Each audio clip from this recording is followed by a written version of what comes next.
Hi friend, नमस्कार। मैं विपुल FEMA law video series में आपका स्वागत करता हूं। हम लोगों ने लास्ट दो पार्ट में पार्ट वन में हमने FEMA in overview and part two में हमने commencement, applicability, section arrangement, enforcement of the FEMA law देखा। आज हम लोग देखेंगे current account transaction and capital account transaction क्या है। पूरा का पूरा FEMA law current account transaction, capital account transaction को रेगुलेट करता है। और जनरली हर कोई अगर फेमा लॉ के बारे में कुछ पूछना चाहता है तो यही पूछता है कि करेंट अकाउंट ट्रांजेक्शन क्या है और कौन से परमिशबल करेंट अकाउंट ट्रांजेक्शन है, कौन सा परमिशबल नहीं है, कौन सा कैपिटल अकाउंट ट्रांजेक्शन है, कौन से परमिशबल कैपिटल अकाउंट ट्रांजेक्शन, कौन सा परमिशबल नहीं है। जिन्हें लोगों की क्वेरी होते हैं कि हम गिफ्ट दे सकते हैं या गिफ्ट ले सकते हैं, लोन दे सकते हैं, लोन ले सकते हैं, या इन्वेस्टमेंट हम बाहर कर सकते हैं या बाहर के बंदा यहाँ इन्वेस्टमेंट कर सकते हैं, हमारे स्पोर्ट के ड्यूज वगैरह के लिए क्या क्लियर कितने दिन में होंगे, कंपाउंडिंग कैसे कराएंगे। तो ये सारा जो एक्टिविटी फेमा के रिलेटेड जितने भी हैं वो current account transaction, capital account transaction को ही रेगुलेट करने में, मैनेज करने में जाता है। तो आइए दोस्तों, हम समझते हैं कि करेंट अकाउंट ट्रांजेक्शन और कैपिटल अकाउंट ट्रांजेक्शन क्या है। सबसे पहले हम लोग समझेंगे कैपिटल अकाउंट ट्रांजेक्शन क्या है, क्योंकि करेंट अकाउंट ट्रांजेक्शन को समझने के लिए कैपिटल अकाउंट ट्रांजेक्शन को पहले समझना जरूरी है। क्योंकि करेंट अकाउंट ट्रांजेक्शन कहता है कि जो कैपिटल अकाउंट ट्रांजेक्शन नहीं है, कैपिटल अकाउंट, तो इसको समझने के लिए कैपिटल अकाउंट ट्रांजेक्शन को समझना सबसे जरूरी है। तो आइए दोस्तों देखते हैं कि फेमा लॉ के अंदर सेक्शन 2 जो है क्लॉज ई, जो कहता है कैपिटल अकाउंट ट्रांजेक्शन का डेफिनेशन को बताता है। तो कैपिटल अकाउंट ट्रांजेक्शन है क्या? तो मोटा मोटी अगर बैलेंस शीट आप देखते हैं तो आपके दो साइड होते हैं, एसेट एंड लायबिलिटीज। तो किसी भी पर्सन का एसेट या लायबिलिटीज में अल्टरेशन, तो यहाँ पर देखिए पर्सन रेजिडेंट इन इंडिया, जिसका डेफिनेशन हम लोग आगे देखेंगे, और पर्सन रेजिडेंट आउटसाइड इंडिया। अगर पर्सन रेजिडेंट आउटसाइड इंडिया का, पर्सन रेजिडेंट आउटसाइड इंडिया का अगर इंडिया में कोई एसेट एंड लायबिलिटी में कोई अल्टरेशन होता है, कोई भी ट्रांजेक्शन करता है जिससे अल्टर होता है उसके एसेट एंड लायबिलिटी, तो वो कैपिटल अकाउंट ट्रांजेक्शन है। इसी तरह पर्सन रेजिडेंट इन इंडिया का इंडिया के बाहर asset liability including contingent liability में कोई अल्टरेशन होता है तो वो कैपिटल अकाउंट ट्रांजेक्शन है। जैसा कि आप चार्ट में देख रहे हैं, एसेट एंड लायबिलिटीज, एसेट और liability of the person resident outside India, in India alter होता है अगर किसी ट्रांजेक्शन से, तो वो कैपिटल अकाउंट ट्रांजेक्शन है। उसी तरह asset and liability including contingent liability outside India of person resident in India, तो वो कैपिटल अकाउंट ट्रांजेक्शन है। इसके अलावा इंक्लूसिव ट्रांजेक्शन भी बताए गए हैं, जो सेक्शन 6 सबसेक्शन 3 में बताया है, रेफर है। आइए हम लोग सेक्शन 6 सबसेक्शन 3 देखते हैं उसमें किस तरह के ट्रांजेक्शन इंक्लूड्स हैं। तो यहाँ पर सेक्शन 6 सबसेक्शन 3 में बताता है कि आरबीआई है जो रेगुलेट, प्रोहिबिट, रेस्ट्रिक्ट करती है ये ट्रांजेक्शन को।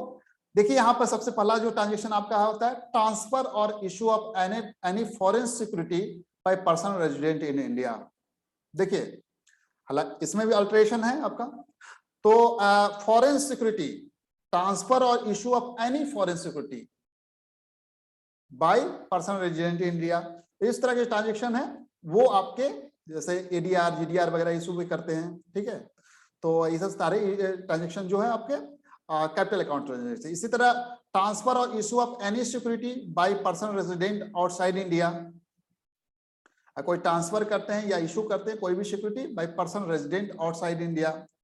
तो और इसके अलावा ट्रांसफर और इशू ऑफ एनी सिक्योरिटी और foreign security by any branch, office और agency in India by person resident outside India, any borrowing और lending in foreign exchange in whatever form और by whatever name called, any borrowing or lending in rupees in whatever form or whatever name called between a person resident in India and a person resident outside India, ठीक है। इसके बाद deposit between person resident India and person resident outside India, export import holding of the currency और currency notes, transfer of the immovable property outside India other than lease not exceeding 5 years by person resident India, इसको छोड़कर, ठीक है। अगर lease है not exceeding 5 years by person resident in India तो वो आपका कैपिटल अकाउंट ट्रांजेक्शन में नहीं आएगा। तो transfer of immovable property outside India other than lease not exceeding 5 years, मान लो पर्सन रेजिडेंट इंडिया बाहर में कोई बिजनेस करता है, उसके लिए कोई रेंटे प्रीमाइज लेता है, तो अगर 5 years से लेस है तो वो कैपिटल अकाउंट ट्रांजेक्शन में नहीं आएगा। इसके अलावा एक्विजिशन और transfer of immovable property in India other than lease not exceeding 5 year by person resident of India. इसके वाइस वर्सा भी देखिएगा, पर्सन रेजिडेंट और आउटसाइड इंडिया, अगर इंडिया में कोई एक्विजिशन या transfer of the immovable property करता है other than lease not exceeding 5 years, तो वो आपका कैपिटल अकाउंट ट्रांजेक्शन है। लेकिन अगर लीज पर लेता है कोई, अगर person resident of India in India में कोई इमूवेबल प्रॉपर्टी वगैरह नॉट एक्सीडिंग 5 ईयर, तो वो आपका उसका कैपिटल अकाउंट ट्रांजेक्शन नहीं है। इसके बाद गिविंग गारंटी और security in respect of any debt obligation और other liability incurred by person resident in India and obligate to a person resident outside India और by person resident outside India. तो ये list दिया हुआ है section 6 subsection 3 में कि ये जो ट्रांजेक्शन है जो कैपिटल अकाउंट ट्रांजेक्शन के डिफिनेशन इंक्लूसिव डिफिनेशन में दिया गया कि ये इंक्लूडिंग ये ट्रांजेक्शन है। हम लोग जब सेक्शन 6 का जब डिटेल में हम लोग स्टडी करेंगे तो उसमें हम लोग देखेंगे हर ट्रांजेक्शन के बारे में हम देखेंगे। FEMA हमारा FDI कौन से ट्रांजेक्शन में फॉलो करता है, ODI किस में फॉलो करता है, इमूवेबल प्रॉपर्टी एक्वायर करते हैं तो किस में फॉलो करेगा, और उसके रिगार्डिंग क्या रूल्स रेगुलेशन है, तो वो हम लोग डिटेल में जब सेक्शन 6 हम लोग डिटेल में देखेंगे उसमें देखेंगे। तो यहाँ आप लोग समझा दोस्तों कि कैपिटल अकाउंट ट्रांजेक्शन क्या होता है। तो फिर से समझने की कोशिश करते हैं। कोई भी ट्रांजेक्शन जो अल्टर करता है एसेट और liability including contingent liability outside India और पर्सन रेजिडेंट इंडिया, और एसेट और लायबिलिटी इन इंडिया और person resident outside India, and includes transaction 6 subsection 3 जिसमें फॉरेन सिक्योरिटी एक्वायर करते हैं, बाहर का पर्सन रेजिडेंट आउटसाइड इंडिया में एक्वायर करता है, इमूवेबल प्रॉपर्टी एक्वायर करता है, ट्रांसफर करता है, export import, holding of the currency note, deposit, loans, इस तरह के सारे जो ट्रांजेक्शन है उसके लिस्ट दिए हुए यहाँ पे आपका सेक्शन 6 सबसेक्शन 3 में। दोस्तों अब समझने की कोशिश करते हैं कि करेंट अकाउंट ट्रांजेक्शन क्या होता है। तो करेंट अकाउंट ट्रांजेक्शन सेक्शन 2 जो है क्लॉज जे वो कहता है करेंट अकाउंट ट्रांजेक्शन के बारे में। मतलब करेंट अकाउंट ट्रांजेक्शन वो है जो कैपिटल अकाउंट ट्रांजेक्शन नहीं है, other than the current capital account transaction is the current account transaction and includes. यहाँ पे 4 तरह के आपके ट्रांजेक्शन दिए हैं। सबसे पहले तो आपको समझना है कि कैपिटल अकाउंट ट्रांजेक्शन अगर नहीं है कोई चीज तो सब कुछ जो है करेंट अकाउंट ट्रांजेक्शन है। इसके अलावा 4 चीज जो मेन दिया हुआ है लेकिन सब कुछ कवर है उसमें। आपका देखिए payment due connection with foreign trade other than current business services and short term banking and credit facility in the ordinary course of the business. यहाँ पे देखिए आप payment due in connection with the foreign trade, foreign trade के regarding कोई भी payment due वगैरह है जो आपका करेंट अकाउंट ट्रांजेक्शन में है। Other than the current businesses other current businesses, services and short term banking and credit facility। तो फॉरेन ट्रेड या कोई करेंट बिजनेस करते हैं, सर्विस करते हैं, या फिर short term banking and credit facility है जो इन the ordinary course of the business है। ठीक है, अगर in ordinary course of business नहीं है तो आपका कैपिटल अकाउंट ट्रांजेक्शन में चला जाएगा। शॉर्ट टर्म नहीं है, लॉन्ग टर्म है तो भी आपका कैपिटल अकाउंट ट्रांजेक्शन। लेकिन short term banking and credit facility in the ordinary course of the business है तो करेंट अकाउंट ट्रांजेक्शन में ही आएगा वो। तो ये बड़ा बहुत ही इंपॉर्टेंट है आपका। Payment due as a interest on loans and as net income from investment. अगर कोई लोन पर जो कि इंटरेस्ट है and as a net income from investment से कोई रिटर्न आपका मिलता है तो इस तरह का कोई पेमेंट ड्यू है तो करेंट अकाउंट ट्रांजेक्शन होगा। इसके अलावा remittance for the living expenses of the parents, spouse and children residing abroad, तो ये भी करेंट अकाउंट ट्रांजेक्शन है। इसके बाद expenses in connection with the foreign trade, education and medical care of the parents, spouse and children, तो ये cover है आपका इंक्लूडिंग। इन्होंने स्पेसिफिक ये बात कही। अगर नहीं भी कहता तो ये हम लोग मतलब ये चीजों को हम ऐसे भी क्लासीफाई करेंट अकाउंट ट्रांजेक्शन में करते हैं क्योंकि कैपिटल अकाउंट ट्रांजेक्शन में हमारा फॉल नहीं हो रहा था यहाँ पे, एक्सेप्ट यहाँ पर short term banking and credit facilities जो है। तो ये इवन आपका यहाँ पर आपके बैलेंस शीट में तो आ जाता है, लेकिन ये जो अल्ट्रेशन है चूंकि short term banking and credit facility है इन द तो FEMA के पॉइंट ऑफ व्यू से ये करेंट अकाउंट ट्रांजेक्शन है। तो यहाँ पर करेंट अकाउंट ट्रांजेक्शन जो है नेगेटिवली डिफाइंड है। कहता है कि transaction other than capital account transaction and include types of the following types of the transaction, जिसको अभी हम लोगों ने देखा। आइए फ्रेंड इसको समझते हैं, कुछ एग्जांपल से समझते हैं, कोशिश करते हैं।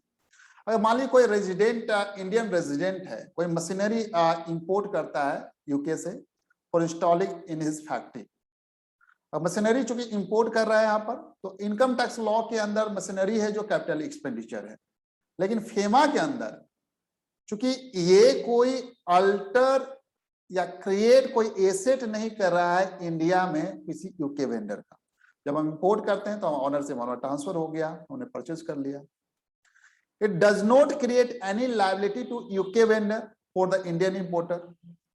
फर्दर हमारा इंडियन इंपोर्टर के लिए भी कोई लायबिलिटी नहीं क्रिएट हुआ। Once the payment is made, एक बार जब हमने पेमेंट कर दिया, जब तक पेमेंट नहीं किया तब तक लायबिलिटी है थी नहीं, जब हमने पेमेंट कर दिया तो इंडियन रेजिडेंट और UK vendor neither owns nor owe anything in the other country. तो ये क्या हो गया, करेंट अकाउंट ट्रांजेक्शन हो गया आपका। दूसरा, इंडियन रेजिडेंट कोई मशीनरी इंपोर्ट कर रहा है from UK vendor for installing in is factory on a credit period of 3 month के लिए क्रेडिट पीरियड लिखा है। तो इनकम टैक्स लॉ के अंदर क्रेडिट पीरियड 3 मंथ है, तो लायबिलिटी है इंडियन इंपोर्टर का टू यूके वेंडर। लेकिन टेक्निकली फेमा के अंदर जो आप देखेंगे liability outside India, it is liability outside. लेकिन जो करेंट अकाउंट ट्रांजेक्शन का जो डिफिनेशन है वहां पर आपको अभी अपने स्पेसिफिक हम लोगों ने डिस्कस किया कि short term banking and credit facility in the ordinary course of the business जो है करेंट अकाउंट ट्रांजेक्शन होगा, consider as the current account transaction. Therefore, import of the machinery or credit terms is the current account transaction. एक और example समझने की कोशिश करते हैं। मान लीजिए पर्सन रेजिडेंट इंडिया, उन्होंने 1000 USD ट्रांसफर किया non resident India brother in New York as a gift. Fund sent from person resident in India in Indian bank account to non-resident Indian brother bank account in New York. Accounts and income tax law, gift is the income tax law में क्या होता है, gift is a capital receipt. लेकिन FEMA के अंदर once the gift is accepted by the non-resident in India, no one owns or obeys anything to anyone in India or USA. Transaction over हो गया, therefore it is the current account transaction. Further, और suppose और इसको समझने की कोशिश कीजिए, अगर कोई गिफ्ट करेंट अकाउंट ट्रांजैक्शन है तो फेमा के अंदर कहते हैं कि इसमें रिस्ट्रिक्शन क्यों है। तो जहां पर कोई रिस्ट्रिक्शन नहीं है वहां पर रीजनेबल रिस्ट्रिक्शन लगाया जाता है, ठीक है, सो दैट इंडिया के फंड्स जो है आपको बाहर मतलब उसमें कोई अगर आपका अंकुश नहीं रहेगा, कोई रिस्ट्रिक्शन नहीं रहेगा तो सारे फंड बाहर यहां से चले जाएंगे, इसलिए रीजनेबल रिस्ट्रिक्शन लगाएंगे। दूसरा, और आगे इसको समझने की कोशिश करते हैं। अगर person resident India person resident outside India को कोई गिफ्ट करता है इंडियन करेंसी में,